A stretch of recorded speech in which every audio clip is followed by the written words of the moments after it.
All right, so we're going to talk today about the fourth emotion of the big five being mad, sad, glad, scared, numb. We're going to talk about scared today, the emotion of fear. Now, fear is meant to help us project into the future what might happen so that we can size up to see whether or not we're able to rise to the challenges ahead. And this emotion is meant to prompt us to see which is bigger. Are the challenges bigger?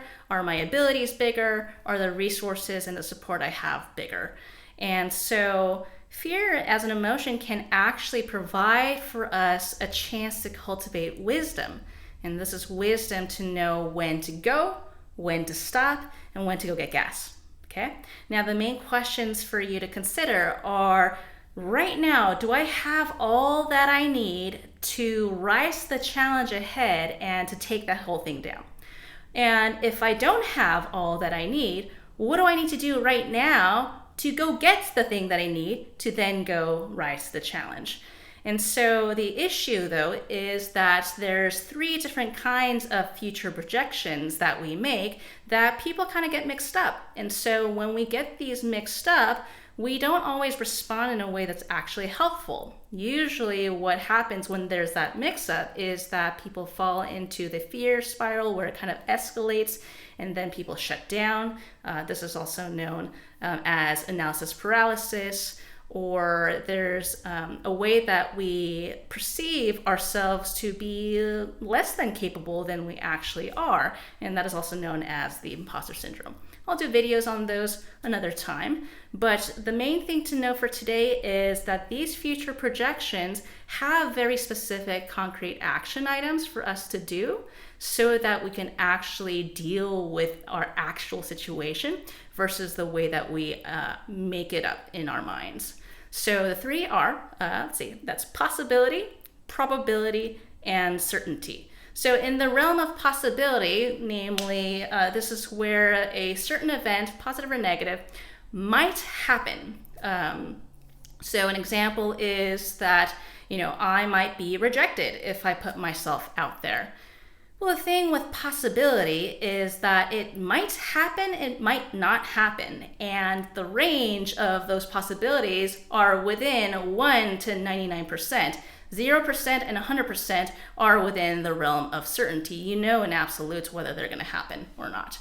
So in the realm of possibility, it's a wide range of different outcomes where we can spend and waste a lot of our precious energy, namely time, money, heartache, headache, our social credit, etc., in something that might not ever actually materialize. So the main things for us to do when we're in that territory is to use our heads.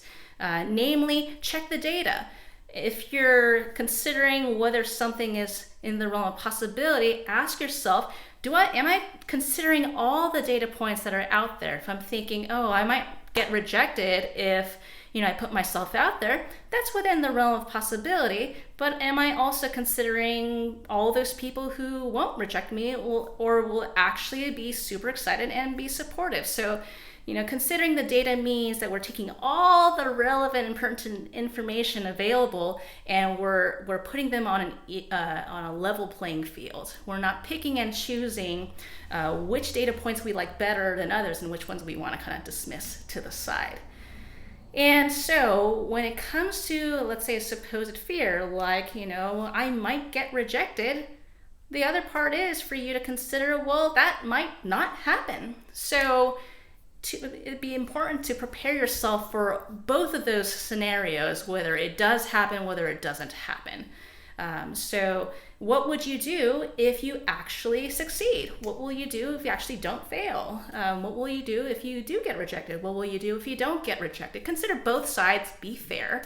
And when you're thinking about something that's within the realm of possibility, you want to think about how much of your precious resources you're expending on mobilizing your forces. So if something has a low, if there's no indicator that it's actually likely going to happen, that's kind of the next topic, next category right here, then you might be wasting a lot of your energy on something that might not actually happen. And so if you find yourself in a pattern where you're gearing up for something that you're just kind of waiting for, or you're holding your breath, consider the long-term effects of what it's like for you to hang out in the realm of possibility. Sometimes you decide, you know what, it might happen, it might not happen, I don't know.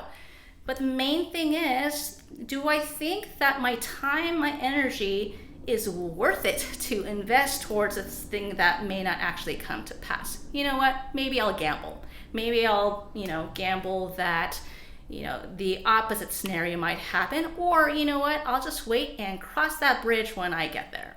Namely, I'm going to wait until something that's within possibility may come to become a probability. So instead of something possibly happening, or thinking that something might happen, might not happen, seeing or waiting to see whether it's likely to happen. So this is where you gather enough data that seems to indicate, yes, this supposed event that you're anticipating for, it's better than a coin toss. It's greater than 50-50. So if you're going to bet your money on it, then you're going to bet your money on that it's going to happen. If it's within the realm of probability, where the range is higher, so more than 2/3 of the time, never going to be 100% just yet, then what you use instead of your head is now your hands. So the main thing for you to do is, that this thing is likely going to happen. Is it absolutely going to happen? No, but if you're going to bet on the likelihood, then that's kind of what you're going to gear up for.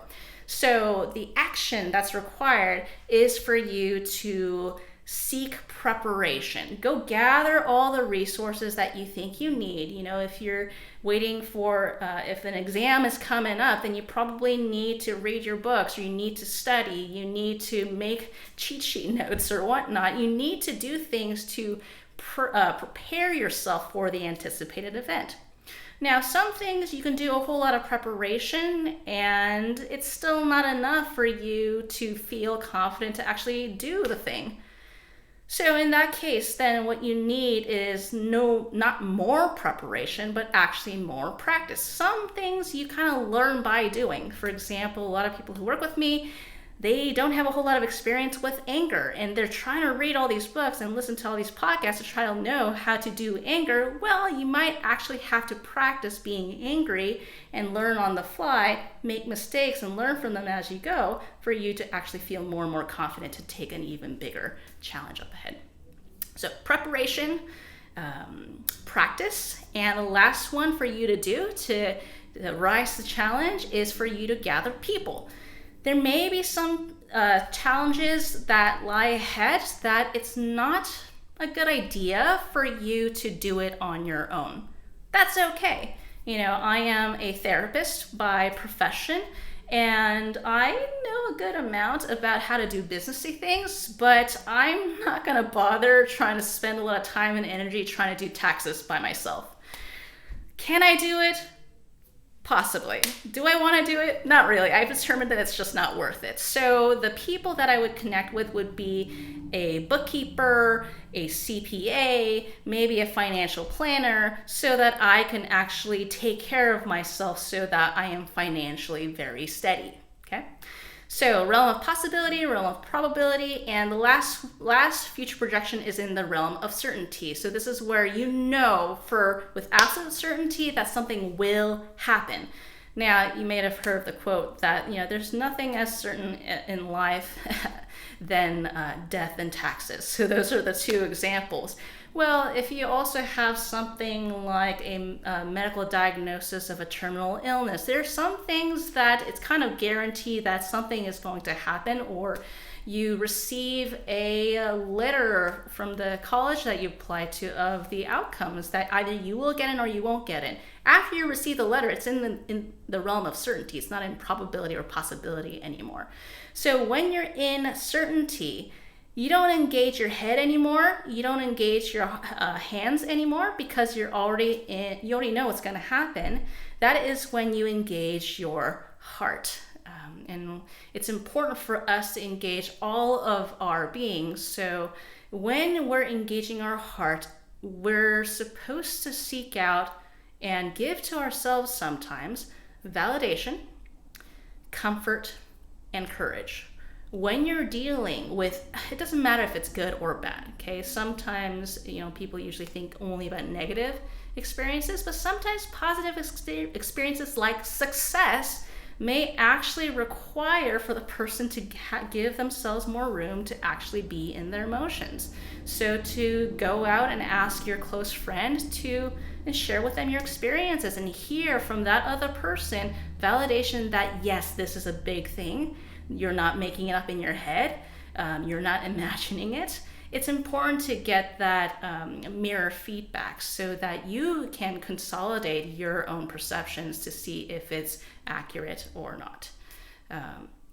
When we're dealing with something that's much bigger than ourselves and we know that it's an absolute certainty, sometimes we just need a lot of comfort. We can't fix anything about that situation. Our close loved ones can't fix anything about the situation, but we can actually receive comfort. The word comfort literally means strength. Gain strength to withstand the experience.